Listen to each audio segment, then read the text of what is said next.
juga menjadi salah satu concern kenapa kita harus melakukan pendekatan yang lebih optimal dan melakukan serangkaian kegiatan yang lebih fokus pada penyebab kematian dan pembiayaan yang paling tinggi di Indonesia. Teman-teman sekalian, Indonesia situasi diabetes salah satu penyakit endokrin yang paling banyak membebani anggaran Kementerian Kesehatan terus makin lama makin tinggi.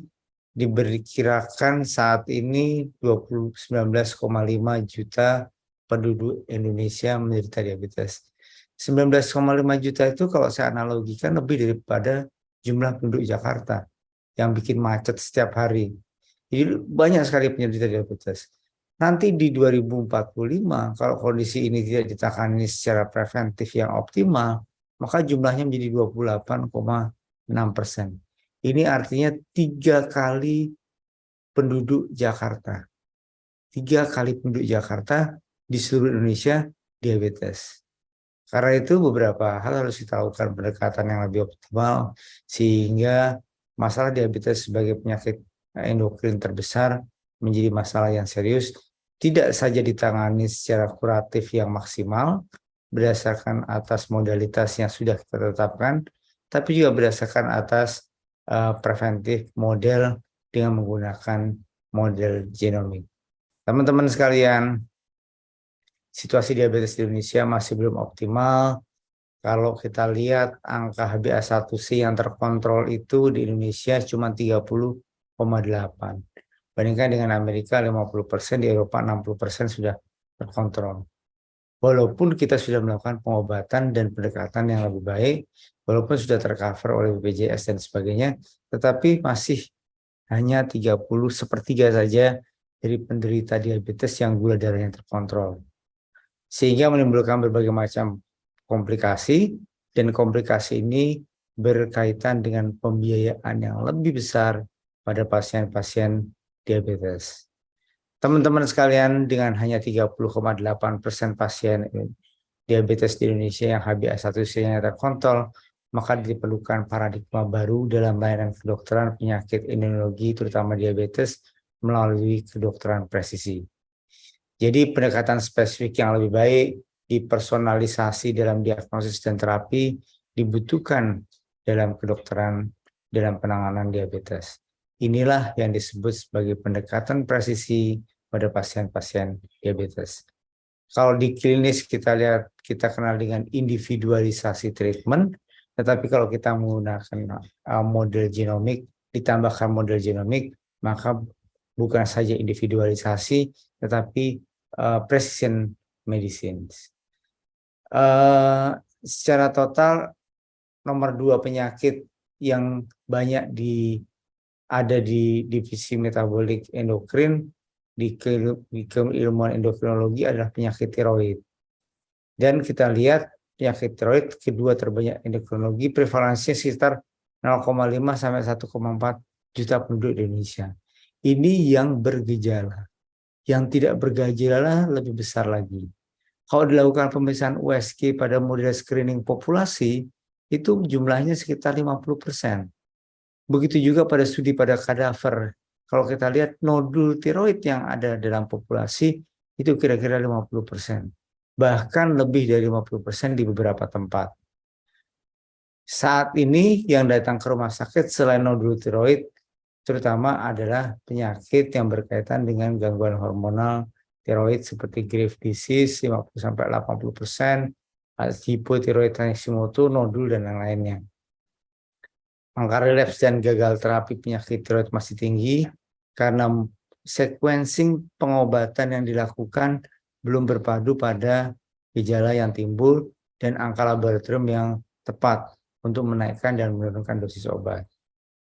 Karena itu, maka dibutuhkan pendekatan selain individualisasi, juga kedokteran presisi dengan memanfaatkan model genomik yang ada pada pasien-pasien dengan penyakit tiroid. Teman-teman sekalian, kalau dulu kita dalam perkembangan teknologi memungkinkan untuk berkembangnya ilmu kedokteran secara intuitif.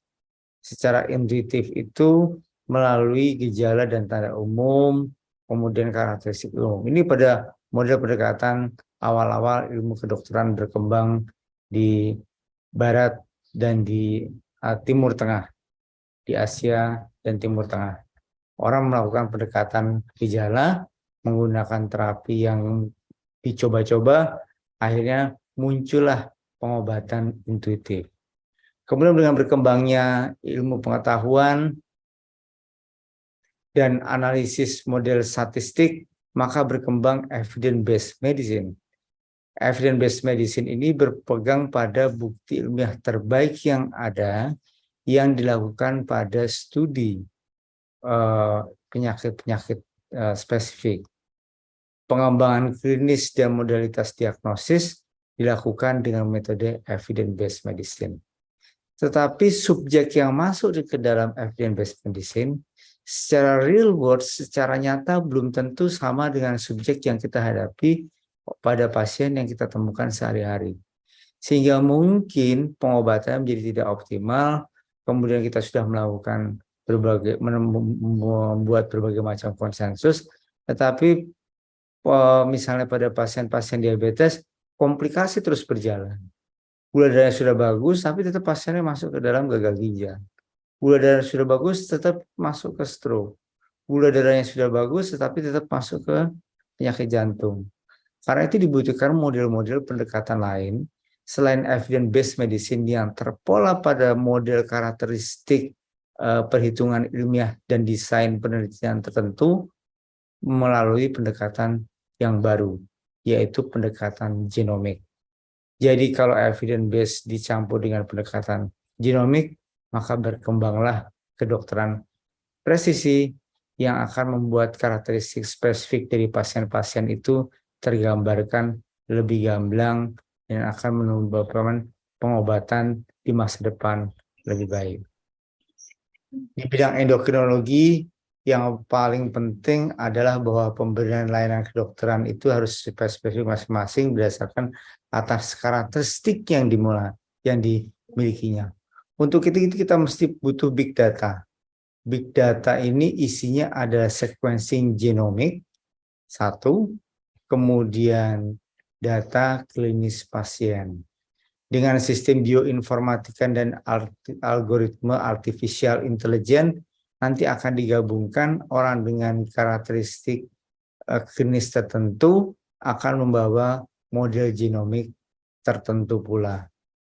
Digital tracker melalui smartphone dan smartwatch ini penting karena pasien akan dideteksi secara kohort pada model kedokteran presisi.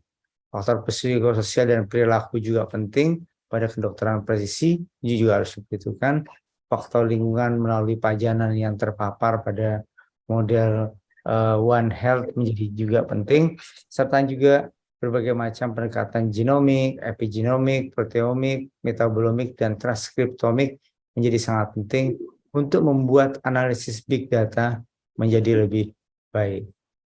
Teman-teman sekalian, genomik adalah salah satu komponen kedokteran presisi yang memegang peranan penting di era kedokteran presisi ini, dan pengembangan teknologi memungkinkan aplikasi dari ilmu genomik ini lebih baik dan lebih konkret lagi. Genomic, the study of gene, is making it possible to predict diagnosis, treatment disease more precisely and personalized than ever. Kita masuk pada dunia yang lebih modern pada kedokteran, ilmu kedokteran secara luas. Sebenarnya ini bukan barang baru. Pada tahun 2015, Presiden Barack Obama sudah menetapkan kedokteran presisi menjadi salah satu polisi di Amerika dengan gerakan yang disebut sebagai All of Us. Jadi All of Us ini dikumpulkan 1 juta subjek yang meliputi genomik, data klinis, dan lainnya yang tadi saya sebut sebagai big data. Dan salah satu di antaranya adalah penyakit endokrin diabetes mellitus. EDA juga telah menginisiasi program ini dan ikut di dalamnya. Di negara ASEAN juga sesuatu yang baru. Dulu sekarang sudah ada Genomic Thailand Initiative yang memegang peranan dan mulai untuk melakukan mapping dari pasien-pasien secara genomik dan secara klinis di populasi Thailand. Di Eropa juga sudah mulai, EASD sudah meluncurkan bahwa pengobatan presisi merupakan salah satu modalitas yang akan digunakan dan mungkin akan selesai pada tahun 2025 sesuai dengan prediksi yang mereka lakukan. Precision Medicine in Asia, Premia juga merupakan salah satu database genomik pada beberapa penyakit yang spesifik. Kenapa ini makin lama makin mudah? Karena biaya untuk melakukan Human Genome Project Sequencing makin murah. Dulu pemeriksaan genomik pertama itu sekitar 2,7 miliar dolar dalam waktu 10 tahun. Makin lama makin murah. Bahkan sekarang kita punya alat yang namanya Minion. Harganya cuma berapa ratus dolar saja. Dan ini nanti kita akan bagi ke puskesmas, menggantikan pola pemeriksaan genomik yang menggunakan GenRev yang sekarang sudah mulai yang sedang dipakai di puskesmas untuk mendiagnosis tuberkulosis. Ini bisa diganti cartridge-nya, bisa digunakan untuk melakukan kedokteran presisi. Hanya sebesar flash disk dan ini bisa digunakan di puskesmas. Ini sudah kita pakai dan Kementerian Kesehatan sedang merancang bagaimana situasi Minion di Oxford University UK ini bisa diaplikasikan di tingkat yang paling dasar di puskesmas untuk menjamin bahwa ke depan kita punya platform kedokteran presisi yang baik. Aplikasi seluruh tahapan klinis sangat penting, dari identifikasi faktor resiko, kemudian pengumpulan data elektronik medical record, algoritma artificial intelligence sebagai pada saat diagnosis dan pengambilan keputusan, serta layanan optimal untuk melakukan pencegahan, diagnosis, dan terapi secara presisi. Aplikasi dari kedokteran presisi meliputi seluruh tahapan komponen dalam ilmu kedokteran dan dalam pengobatan kedokteran, dan kita harapkan semakin hulu kita melakukan pengobatannya dan identifikasi dengan menggunakan model genomik, semakin baik kita melakukan diagnosis untuk pendekatan individual, sehingga pasien-pasien yang tadinya didiagnosis dan diobati untuk gula darah saja bisa terhindar dari komplikasi lebih lanjut. Nanti akan terpetakan, oh ini pasien diabetes yang masuk ke komplikasi stroke. Oh ini pasien diabetes yang secara genomik akan menjadi sakit jantung. Oh ini pasien diabetes yang secara genomik akan masuk ke dalam model penyakit ginjal dan seterusnya. Nah ini akan menjadi sangat penting dan akan menjadi baik pada pengobatan lebih lanjut di masa yang akan datang. Kedokteran presisi di bidang diabetes mellitus tadi sudah saya sampaikan, sudah dilakukan dengan nama Project All of Us di Amerika dengan merekrut 1 juta subjek di seluruh Amerika. Inisiasi kedokteran presisi diabetes mellitus 2018 oleh American Diabetes Association melakukan kedokteran presisi pada pasien diabetes dengan tujuan untuk membuat panduan klinis baru berdasarkan aplikasi kedokteran presisi di masa yang akan datang. Dan timeline kedokteran presisi di Indonesia ini kita sudah tetapkan, rekrutmen berbagai macam pihak dan laporan konsensus dari berbagai macam keilmuan, pembuatan systematic review, lanjutan penelitian hasil implementasi dengan panduan klinis baru berdasarkan atas model klinis, komplikasi, perjalanan kohort, keluhan, dan juga pola genomik dan edukasi berdasarkan pola genomik tersebut. Jadi nanti akan ada juga edukasi serta penjelasan secara genomik kepada pasien-pasien. Teman-teman sekalian, kedokteran presisi di bidang diabetes mellitus menjadi aplikasi yang sangat penting karena beberapa model dari diabetes itu mempunyai pola yang single genomic. Misalnya MODY 1, MODY 2, MODY 3, secara patofisiologi kita tahu, dan implikasinya adalah pada pengobatan. Ketika didiagnosis MODY, pengobatannya sulfonylurea. Ketika dia masuk MODY 2, pengobatannya observasi. MODY 3, pengobatannya sulfonylurea dosis rendah. Dan seterusnya. Ini adalah model bagaimana sumbangan genomik, memberikan peran pada penjelasan patofisiologi, dan akan berimplikasi pada terapi pasien-pasien diabetes yang single genomic.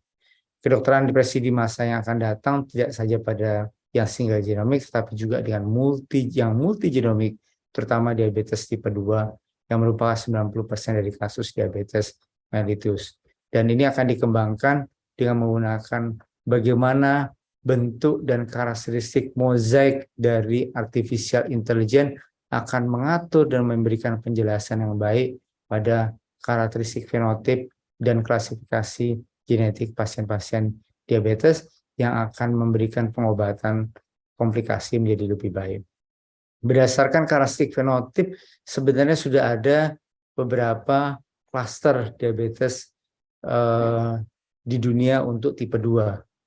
Sebenarnya ada 1, 2, 3, 4, 5. Ada severe immune autoimmune diabetes, SIA. Ada severe insulin deficiency diabetes, SIDD. Ada mild obesity related diabetes. Ada mild age related diabetes. Jadi sebenarnya diabetes bisa digolongkan berdasarkan faktor genomik yang tergambar dari model ini, klasifikasi diabetes ini, yang nantinya akan mempunyai karakteristik klinis fenotip yang berbeda-beda. Kalau sekarang kita baru di dalam konsensus baru melakukan klasifikasi berdasarkan atas klinis diabetes tipe 1, 2, kemudian gestasional dan tipe lain, nanti mungkin akan berkembang model-model seperti ini untuk menggolongkan pasien diabetes yang akan memberikan pengobatan yang lebih optimal. Varian genetik, trait, cluster merupakan model-model diabetes yang melibatkan gen yang berbeda-beda. Dengan artificial intelligence akan dipetakan secara gamblang bagaimana pola genetik itu muncul, dan ini akan berkaitan dengan model terapi. Jadi kalau dulu evidence-based medicine masuk ke seluruh subjek, ada yang sembuh, ada yang masuk komplikasi, ada yang dicoba-coba dulu, dievaluasi, diganti obatnya dan seterusnya.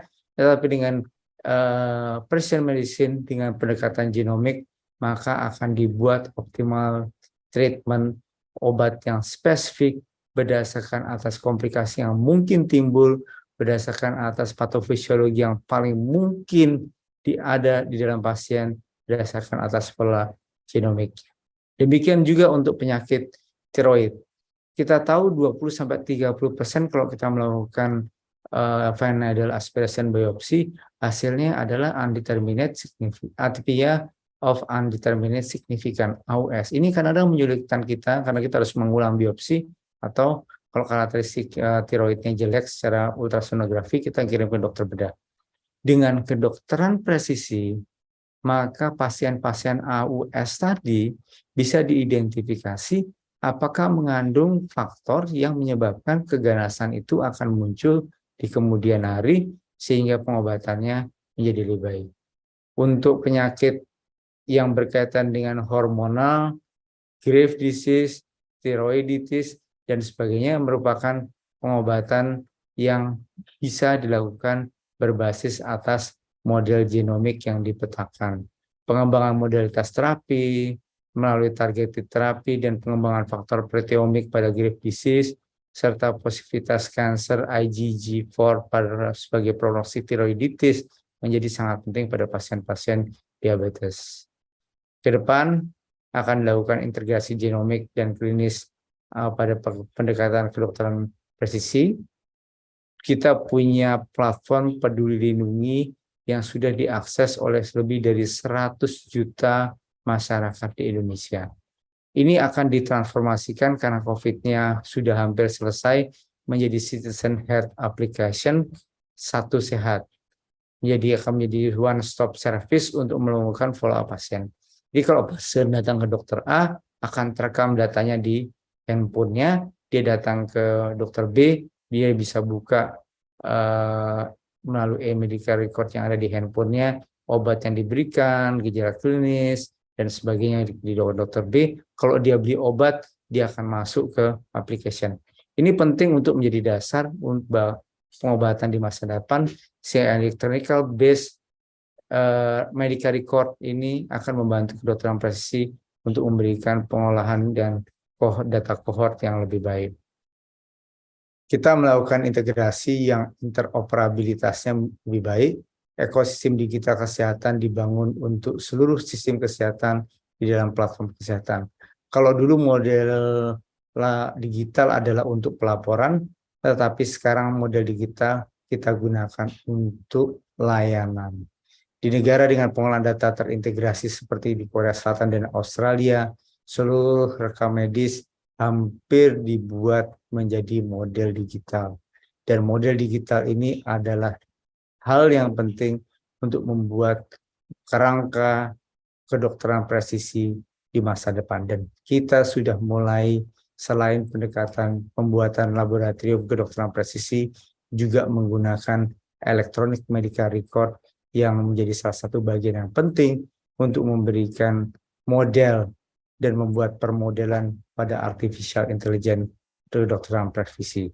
Mudah-mudahan Genome Project yang sudah selesai membawa manfaat dan sekarang sudah semakin murah pembiayaan untuk memeriksa gene yang ada, dan ranah penelitian spesifik juga terbuka lebar, partisipasi luas dari berbagai pihak termasuk organisasi profesi, intuisi riset, laboratorium, pelayanan kesehatan, rumah sakit, klinik, dan semua dokter yang ikut masuk di dalamnya menjadi lebih terintegratif dan lebih mampu laksana. Dulu kita punya alat genome sequencing yang kita gunakan untuk pemeriksaan sequencing COVID-19, dan sekarang sudah ada 56 alat yang tersebar di seluruh Indonesia yang akan memeriksa genome sequencing secara spesifik pada berbagai macam penyakit. Jadi teman-teman di bidang diabetes kalau ingin melakukan model penelitian selain di BGSI yang kita bangun di